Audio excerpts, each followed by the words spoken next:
Coming to you from that once-forgotten artery that pulses through the center of the continental United States and into the heart of the Ozarks, Grace Matthews. Looking in from the northern border, our Canadian friend, along with his countrymen feeling the effects of U.S. political issues, Connor Murphy.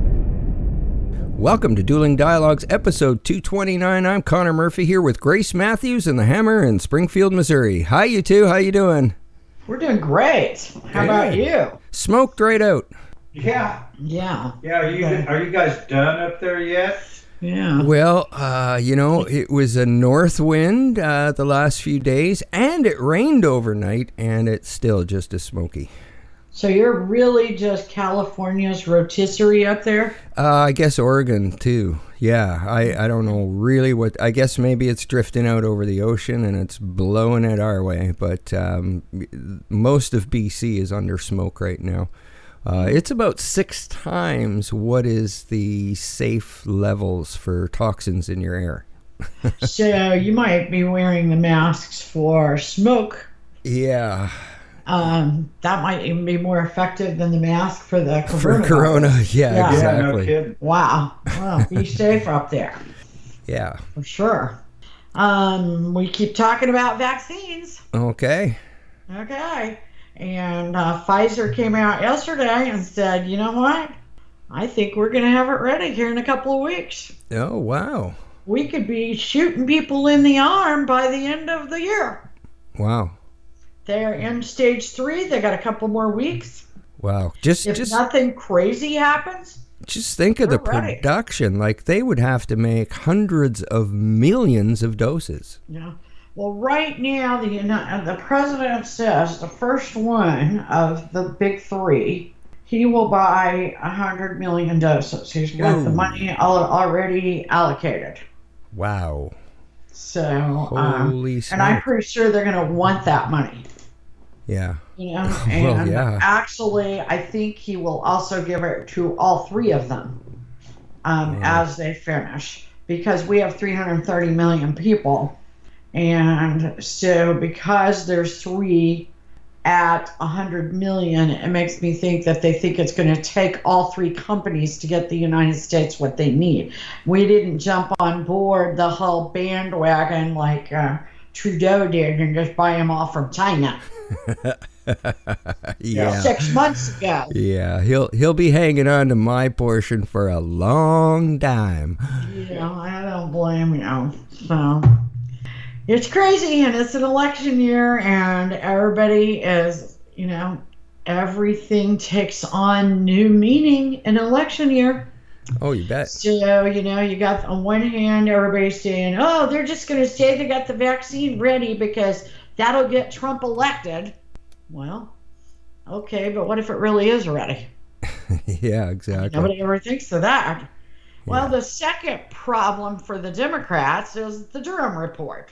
Now, the Durham Report is the investigator that Attorney General Barr put on the case, it seems like forever ago. I think it was about 1.5 years ago. So he's been investigating the FBI and the DOJ under Obama that instigated Russian collusion. Remember that? Right, yeah. How can I forget? Lindsey Graham, he's head of the Judicial Committee in the Senate. He is also the senior senator from South Carolina. He says in about 10 days, actually he said it last Thursday, he said 2 weeks to Sean Hannity. He said, this report's going to come out and there is going to be shock at how corrupt this system was. Now, these guys always are short of, are some people going to go to jail? Well, they should. They should, but they never do. Yeah, true that. And then there's, rumblings that an aide quit the Durham investigation because she said that she thought it was too close to the election and that they were just being pressured to put it out before they're ready, the actual report. So she quit. Now, of course, the other side, the Republicans say, well, she didn't quit because of that. She quit because she had a temporary job. The report's done, getting ready to be presented, so we don't need her anymore. Yeah. Who's telling the truth? Hell if I know. Yeah, that's gone through the spin doctor for sure. Yeah. The good thing is, it'll be great TV.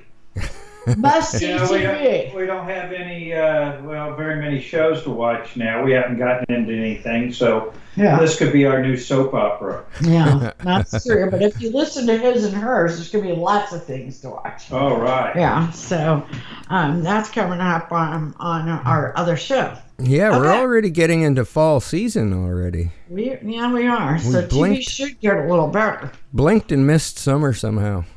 I know. This just wasn't really a summer, was it? No. Well, okay. Biden's got a lot more money than Trump. A little scary, okay? It's all that Black Lives Matter money. Exactly. Okay. Hillary had a boatload more money than Trump. He still beat her. Right. Okay. With the Electoral College, which is what we go by. So, I'm tired of people talking about this popular vote. We don't do that, and we don't do it for a reason. Because if we went by the popular vote, no one would ever get elected outside of, the coastlines. Right. They would either be from New York or California. Yeah, it would be whoever they wanted, and we all know how that goes. Look at Gavin Newsom over there. But anyway, so, Biden's got all these ads running. He's spending all this money on TV, and Trump pulled all his ads today off the TV. Oh. And now he's saying, no, we still got some ads. He does strategically have some on cable. Okay? Okay. But I think he just thinks the way people watch TV these days, it is more effective to spend it elsewhere. I know that a lot of businesses are not spending any money on TV anymore. Right. They're just spending it on the internet and internet related, or, maybe a few streaming services. Right. Or strategic cable stations where, they might have a customer base. Yeah, absolutely. So I think it's really using his money wisely. When you've got Soros behind Biden, Trump, I don't think is ever going to really... He's never going to have more money than that to spend. No, and when you think of it, he's not taking a wage. So how much do you actually blow of your own cash before it starts to impact your entire life because he's not getting paid as president? Exactly. And they made him shut down, the family shut down a lot of businesses, and it's kind of weird. I had a dream the other night that the family was beginning to show signs of cash straps. So it's kind of funny you mentioned that. Yeah, well, it's a lot of hotels, and what's happening to all hotels right now is they're in trouble. Yeah, they're down. Yeah. Who wants to go to a hotel and wallow in somebody's possible COVID? Yeah, and there's been a lot of stories of, people from out of state or out of province or out of country actually getting their cars keyed and things like that. So yeah, got the riot situation too. Yeah, absolutely. So, good point. Okay, we have often wondered who is really running for president. Is it Kamala Harris or Joe Biden? Joe Biden, he has a teleprompter when he's questioned. The questions are sent to the teleprompter, or they're sent in, and then they're put up. The answers are put up on the teleprompter. Sometimes they've caught him having to hem-haw around before the answer's up, and he just stammers and yeah, exactly. His aides are actually recording the questions, typing the answers into the teleprompter, and answering them for candidate Biden. Well, so let me ask you this: is there a debate planned? Oh yeah. Yeah, there is one. Well, this should be interesting. It'll be in about 2 weeks, yeah. And I think he'll get spanked, but Biden will get spanked by Trump. Oh, there's no doubt about that. He can't think on his feet. And I think a lot of people know that he is basically a puppet president. Exactly. And I think Kamala Harris had a little Freudian slip yesterday. Oh, She actually referred to it as the Harris administration instead of the Biden administration. wow. Okay. So I think that, And speaking of Uncle Joe, where is his medical report? Now we are 2 months out Right. from the election. Where is his medical report? Trump had to produce one. Very good question. And why didn't it surface before he was the main nominee? Exactly. Because, wouldn't you want to know that? This is an important country. Unfortunately, we can't have someone that's sick. Yeah. Yeah. And we have the right to know. I mean, he might press the red button and launch missiles when he just wants lunch. Exactly. If you hear him talk, that's about lunch instead of launch. Lunch instead of launch. Very good one. Sleepy Joe might be asleep at the wheel, and we don't want that. No, we don't. No, good question though.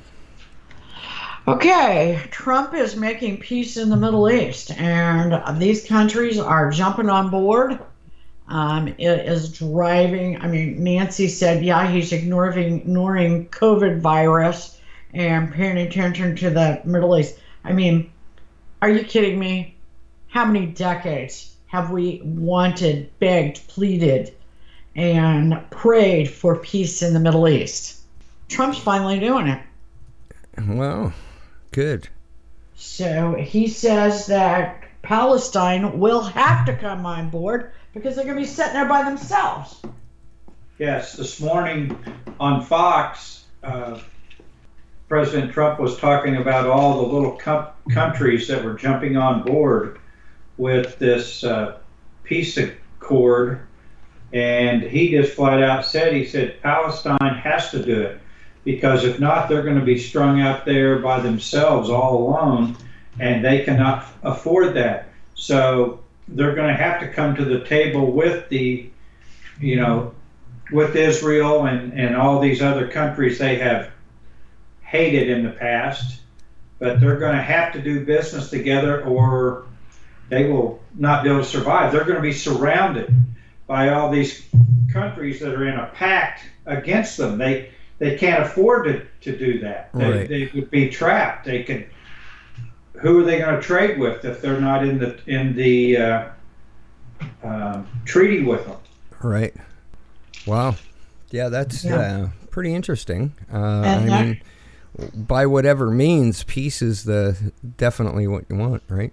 Well, exactly. As we were talking too this morning, Grace and I, that everybody had tried this and that. Sometimes maybe it takes a businessman to go in there and negotiate a deal based on money instead of religion. Yeah, right. Maybe. Right. And everybody else has done it at a more emotional, religious sort of, Yeah, this is good for, one for all for one. Yeah. Right. Good. So it's, very good. Okay, how about a little financial advice from none other than Mark Cuban? Cool.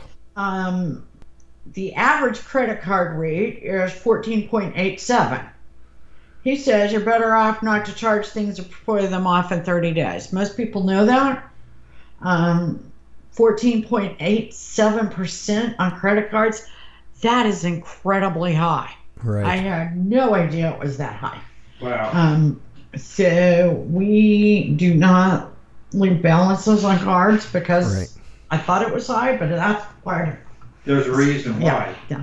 Okay, he says don't buy things you can't afford. Ooh. Wow, are you kidding me? Great idea. Yeah, except I've already done that. Well, that's next year's resolution. Yeah. Now this one's surprising a little bit. He says save enough for a year's expenses, then invest. But he says build a nest egg that will make you get through a year, and I think that's because they used to say 3 months. In COVID, we saw that particularly businesses, chains, Right. they didn't have 30 days built up. Yeah. Mom and pop stores actually had more resilience to this than chains. Yeah, I think it's a very small percentage of people out there, whether they have a corporation or a small business or just personal, has the ability to save 8 years' expenses. Yeah. Well, it may be a little late in the problems to do that, but I do think it's a good idea. I see it. Yeah, absolutely. Whether you can do it or not. Okay. He says, learn to negotiate. He said, if you're going to take a yoga class, for example, and they want to charge you $30, so you look at them and you say, I got 20. Can I take the class or not? He says, negotiate everything. Huh. All they can do is say no. Wow. I like that. I like it. I like it a lot. I would have never thought about going to a situation like that and saying, hey. Sucks to be Mark Cuban's yoga teacher. Yeah, it really does. He's got a 20 in his pocket, nothing else. Yeah. He says buy in bulk. The things you use a lot of, like toilet paper, toothpaste, shampoo. He said over the course of the year, the average family will save $2,000. Whoa. That's a lot. Yeah. It is a lot. Yeah, we kind of do that. We stock up on stuff that's on sale. Yeah, we do that. So, and we buy a lot of that Amazon big packs of stuff. So that it saves. So that's the advice from Mark Cuban. Cool. Okay, Good. A little bad news for Prince Andrew. As his dad, Prince Philip, turns 100, there's going to be a lot of celebration. Wow. He just had to cut his son, Prince Andrew, from the guest list because Prince Andrew was so involved in the Epstein Right. child sex ring Right. that he can't even have his son at his celebrations. Wow. He said it was about maintaining the throne. That's how big his verbiage was. Yeah. Well, Yeah, how deep is he then? How deep in is he? That's a little scary. That makes me think that we're going to find out some stuff that's going to I make think so. cringe. Wait till she starts yapping. Yeah. Because she's going to yap because she's also going to play the victim. Yeah. According to the last article I read about it. Yeah. Okay, de Blasio, the mayor of New York City, oh boy. He just canceled the Macy's Thanksgiving Day parade because COVID, they don't want people gathering together, but yet he's encouraging protesters to gather. Of course he is. Wow. Yeah, how insane is that? Yeah. Big Bird does it again. Yeah, and you know what? We like ChickFilA a lot. I don't know, but it's good. It's tasty. We don't have them in Canada, so I've Well, never you need actually them. had one. You really need them. It's It really is really chicken. good. Anyway, Chick-fil-A wanted to put a Chick-fil-A in the San Antonio airport. Well, a group was so upset about it that they protested, and eventually the airport goes, oh, you can't put it there. The protesters said that Chick-fil-A was unfair to LGBTQ. Huh. Okay. Now, that's arguable. I don't know. I mean, the owner of Chick-fil-A believes that marriage should be between a man and a woman. I'm not saying it should be, okay? Right. I'm just saying that's what the man believes. I think he has the right to believe that. I believe that you should marry whoever you want. I don't. But anyway, that's what they're using against him. So they take it to court, okay? And the court says, no way, you can't use that against him. Okay, you can put the Chick-fil-A in the San Antonio airport. Okay, so you're going, great. When we go to San Antonio, we're going to get Chick-fil-A. Well, now Chick-fil-A says, I don't think we want to go. That's hilarious. That's a good one. See, yeah. So, Well, they just did it to set a precedent. That's pretty awesome. I give them kudos. Yeah. Unfortunately, Chick-fil-A does not have beer with their Chick-fil-A sandwiches, but see what you do is you drive through the window, you come There you home, go. and you get a can of beer. But, oh my gosh, you can't get a can of beer because we have no aluminum down here. Yeah, well, hey, that's changed as of today, I think, because tariffs on Canadian aluminum have been lifted. So your beer cans are on their way. Yay! Yeah, I'm not sure what was really behind that aluminum tariff, but it certainly didn't seem to be good for anybody. Yeah, apparently not. And when you start, making it hard for people to get beer, you don't want to live near them. Yeah. Yeah. And they can't produce enough bottled beer. Well, here bottled beer is really expensive. It's expensive. Yeah, here you pay more too. Yeah. Well, what's a 12-pack worth there? Oh, anywhere from 12 to $15, depending on the can. In a can? No, glass and can. Oh, glass. Oh, okay. Okay. Well, yeah, with the exchange rate, I guess it's on par with us because we're about $20. So, yeah. Yeah, that's probably about right, isn't it? Yep, I agree. But we don't always agree, but we can agree about beer, huh? You bet. Yeah, I'll drink to that. Yeah, life's a journey, and we're all in it together. Stay safe out there. Godspeed to our listeners. Godspeed to you, Connor. Thanks for listening. Godspeed you too, and everybody, thanks for listening. See ya.